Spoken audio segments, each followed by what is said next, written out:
welcome back to another short vlog.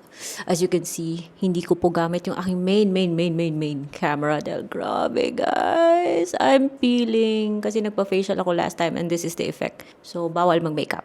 Anyways, napavlog ako kasi meron tayong napaka-interesting na tanong. Sabi ng viewer, maaapektuhan daw ba ng illegal na OLA yung aking credibility sa Kamari Bank? Hi guys, my name is Ate Red and I talk about online loan platforms in this channel with financial literacy in mind because yung focus ko naman is pagiging good payer, pagiging good borrower because wala lang. Ang dami pong benefits pag hindi tayo pasaway. The same question I think applies to any OLA that's legit. Anyway, illegal na OLA meaning hindi registered sa SEC or Securities and Exchange Commission.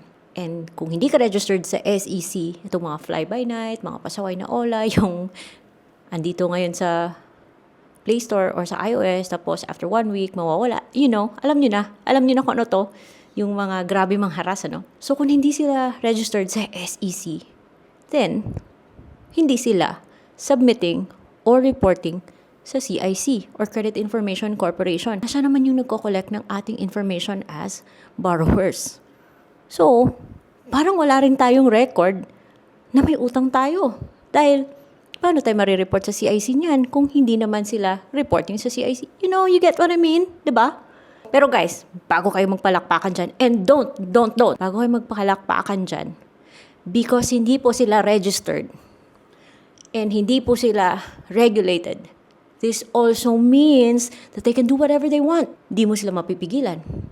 Hindi mo sila basta-basta malalabanan kung hindi ka nila tatantanan sa kakatawag. Kung angkan mo, tatawagan nila, babastusin nila. Hindi mo rin sila mapipigilan kung ikay pagtritripan nila sa social media or padalhan ng kung ano-ano guys.